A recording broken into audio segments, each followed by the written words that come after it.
या कुंदेन्दु तुषारहार धवला या शुद्ध वस्त्रावृता या वीणा वरदंड मंडितकरा या श्वेत पद्मासना या ब्रह्माच्युत शंकर प्रभृतिभ्य देवी सदा पूजिता सा मां पातु सरस्वती भगवती निशेष जाड्यापः।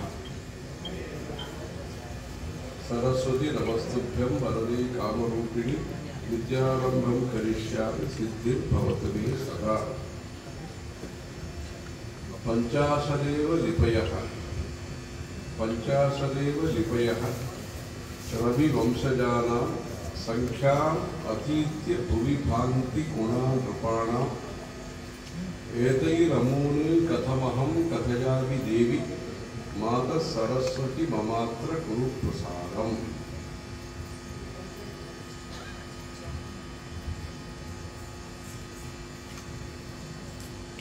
श्रुति स्मृति पुराणानाम् आलयं करुणालयं नमामि भगवत्पाद शंकरं लोकशंकरम्। अपार करुणा सिंधु ज्ञानदं शांत रूपिणं श्री चंद्रशेखर गुरु प्रणमामि मुदान्वः। परित्यज्य मौनं वटाधस्थितिं च व्रजन् भारतस्य प्रदेशात् प्रदेशं मधुस्यन्ति वाचा जनान् धर्ममार्गे नयं श्री जयेन्द्रो गुरुभाति चित्ते वंदे गुरु परंपरा। अयोध्या मथुरा माया काशी कांची अवंतिका पुरी द्वारवती अने सप्तमोक्षपुरिलो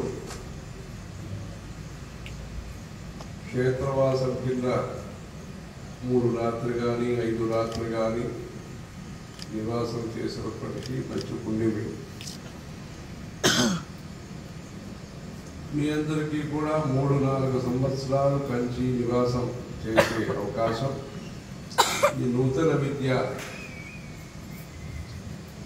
అభ్యాసంతో పాటు ప్రాచీన శాస్త్ర సాంప్రదాయంలో కూడా కొంతవరకైనా పరిచయం, భాషా పరిచయం, అనుష్ఠాన పరిచయం, క్షేత్ర సందర్శన పరిచయం, సత్సంగంలో ప్రవేశము,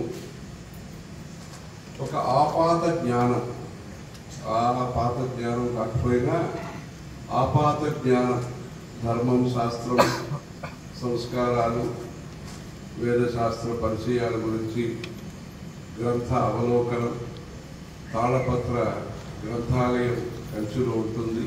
విశ్వమహావిద్యాలయంలో శ్రీ చంద్రశేఖరేంద్ర సరస్వతి విశ్వమహావిద్యాలయంలో తాళపత్ర విభాగం కూడా ఉంటుంది। అందుకని భారతీయ జ్ఞాన పరంపరతో పాటు మీకు సత్సంబంధం కలగడానికి ఇలాంటి కొత్త ఒక వ్యవస్థ ఏర్పాటైంది। మీరు ఏ ఆంధ్రదేశం నుంచి ఇక్కడ కంచికి చదువు కోసం వచ్చారు అంటే ఆంధ్రదేశంలో ఉండే ప్రాచీన సంస్కృతి, సభ్యత, సదాచారాలన్నీ కూడా మీకు తెలిసే ఉంటాయి। ఆధునిక యుగంలో కూడా మన నిత్యకర్మానుష్ఠానంతో పాటు గో సంరక్షణ కార్యక్రమంతో పాటు ఈ సనాతన ఆర్ష సంస్కృతిని పాటిస్తూ ఆధునిక విద్య, అత్యాధునిక విద్య అంటే ఆధునిక విద్య కూడా అవసరం, ముక్తి కోసరం అది అవసరము, ముక్తి కోసరము ప్రాచీన శాస్త్ర అనుష్ఠానాలు మనకి అవసరము, ఆత్మవిద్య అవసరము, అధునాతన విద్య కూడా అవసరము। అధునాతన విద్యలో కొత్త చదువులు వస్తున్నాయి। ముందు ప్రింటింగ్ అనేది కొత్తగా ఉండేది, తర్వాత టైప్ రైటింగ్ అనేది వచ్చింది, తర్వాత జెరాక్స్ అని వచ్చింది, తర్వాత ఇప్పుడు ఈమెయిల్స్ వచ్చినాయి, SMS వచ్చింది, ఇంకేమేమో కొత్త వస్తుంటుంది, మాట్లాడుతూ ఉంటే అది టైప్ చేస్తుంది। ఏదో మొత్తానికి యంత్ర విద్యలో అభియుక్తతరైరన్నీ అన్యదేవ ఉపపాద్యతి అంటే ఒక మేధావి ఉన్నారంటే ఇంకో కొత్త మేధావి వస్తారు। ఉత్తరోత్తర యుక్తీనాం వక్త అంటారు। అంటే ఈ తర్కశాస్త్రం అలాంటి శాస్త్రంలో కొత్తగా కనిపెడుతూ ఉంటారు. అందుకని ఈ ఆర్టిఫిషియల్ ఇంటెలిజెన్స్ కానీ, నానో టెక్నాలజీ కానీ, ఇంకేమేమి కొత్త చదువులు వస్తున్నాయో ఆ చదువులో కూడా సైబర్ సెక్యూరిటీ కానీ దాంట్లో కూడా ప్రావీణ్యం సంపాదించే విధంగా ఈ దేశంలో ఉండి మంచి లౌకిక విద్యని మనం గ్రహించడం లేదా, విదేశం వెళ్ళేది అనేది ఒక ప్రవాహం కింద ఉన్న ఈ భారతదేశంలో ఉండి ప్రవాసీ భారత్ కన్నా నివాసీ భారత్గా ఉండి వాళ్ళు స్వదేశం, స్వధర్మం, భారతీయ విద్యని అభ్యసించి మంచి ఉపాధి, ఉద్యోగాలు అన్ని దొరికి ఈ దేశం కోసం, ఈ సభ్యత సంస్కృతి కోసం కార్యకర్తలుగా ఉండి మన దేశంలో మన మాతృభాష తమిళ్ కానీ, తెలుగు కానీ, కన్నడం కానీ ఏదైతే మాతృభాషలు ఉన్నాయో మాతృభాషల్ని పరిరక్షిస్తూ ధర్మానికి సంబంధించిన గైర్వాణి ఆ సంస్కృత భాషలో కూడా ప్రవేశం వీరు కలిగి సొంత అనుష్ఠానం కోసం సుందరకాండ పారాయణం కానీ ఇంకేదైనా పారాయణాలు చేసుకోవాలన్నా ఉచ్చారణం, పదచ్ఛేదం, కొత్త స్థూల జ్ఞానం, ఆపాత జ్ఞానం కలిగి వారు భావనతో పాటు భక్తి సంప్రదాయాన్ని పాటించడం కోసం ఇలాంటి ఒక అవకాశాన్ని ఏర్పాటు చేయటం అయింది.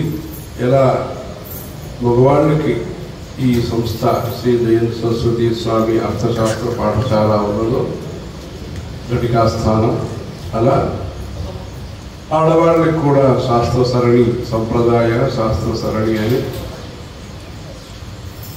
వారు కూడా లలితా శాస్త్రం, ఇలా శంకరాచార్య స్తోత్రం, కనకధార స్తోత్రం, మధుగోవిందం ఇవన్నీ కూడా నేర్చుకుని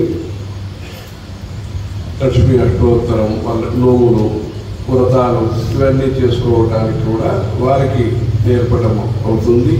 అందుకని ఉభయ విద్య అంటే ముందు ఆ రోజుల్లో సంస్కృతం, తెలుగు రెండు చదువుకుని భాషా ప్రవీణ ఈ సమప్రధానాన్ని తమిళనాడులో కూడా ఆ రోజుల్లో సంస్కృతము, తమిళము చదువుకున్న వారికి సమప్రధాన విద్వాన్ అంటారు, ఉభయ భాష ప్రవీణ.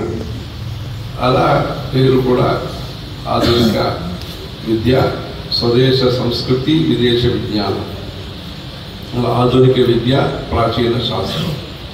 అలా ఈ కంచి క్షేత్రంలో చదువుకొని గురువుగారి సేవలో ఉండి అధిష్టాన దర్శనము, కంచి కామాక్షమ్మ దర్శనము, అనేక తీర్థక్షేత్రము, ఏకాంబరేశ్వర స్వామి, వరదరాజ స్వామి, అనేక ఉత్సవాల సందర్శనము ఇవన్నీ చేసుకుని ఈ సంకల్పం అనేది స్వామివారికి 1934 సంవత్సరంలోనే కలిగింది. అప్పట్లోనే కలిగింది. 40 వయసు ఉండగా పెద్ద స్వామివారు కాశీయాత్ర వెళ్తుండగా BHU బనారస్ హిందూ యూనివర్సిటీలో వారు సంస్కృతంలో సంభాషణ చేసి పండిత్ మదన్ మోహన్ మాళవ్య గారు వారికి స్వాగత పత్రం వారు సమర్పించినారు. మహామన పండిత్ మదన్ మోహన్ మాళవ్య అని ఆయన BHU సంస్థాపకులు. అప్పుడు స్వామివారు ఒక 3 ఆశయాల్ని వ్యక్తం చేశారు. ఆ కాశీ బనారస్ హిందూ యూనివర్సిటీలో చదువుతున్న విద్యార్థులు నూతన విజ్ఞానం ఏముంటుందో అది కూడా మంచిగా చదువుకోవాలి, స్వధర్మానుష్ఠానం చేయాలి. గంగా తీరం సమీపంలో మీరు చదువుతున్నారు, అందుకని అప్పుడప్పుడు వెళ్ళి మీరు జపాలు, ధ్యానము అలాంటి సత్సంగం అని కూడా మీరు చేసుకోవాలి.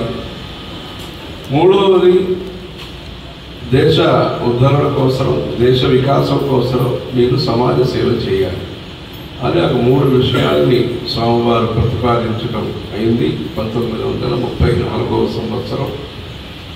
ఆ రోజుల్లో స్వామివారు ఇక్కడి నుంచి ఆంధ్రదేశము, అప్పటి నిజాం ఇక్కడ హైదరాబాద్ అది రావటం, నాగ్పూరు ఖరగ్పూర్, బెంగాల్, బీహార్, వైద్యనాథ్ ధామ్, బర్హాంపూర్, జంషెడ్పూర్, ఇవన్నీ కూడా అన్ని చూసి గోదావరి 1937వ సంవత్సరం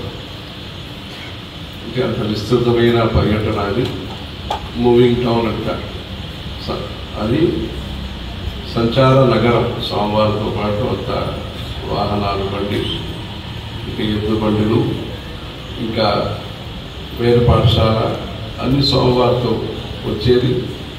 సన్నాయి పెద్ద పరివారం, అంత పెద్ద పరివారంతో పాటు స్వామివారు కాశీయాత్ర చేసి ప్రయాగ నుంచి కాశీకి పాదయాత్రగా వెళ్ళి అంత అద్భుతంగా చేశారు. అప్పుడు స్వామివారి యొక్క ఆశయం విద్య అనేది, విజ్ఞానం ఉండాలి, భక్తి సత్సంప్రదాయాన్ని పాటించాలి, మన స్వార్థంతో పాటు పరిమితం కాకుండా మన సేవా కార్యక్రమం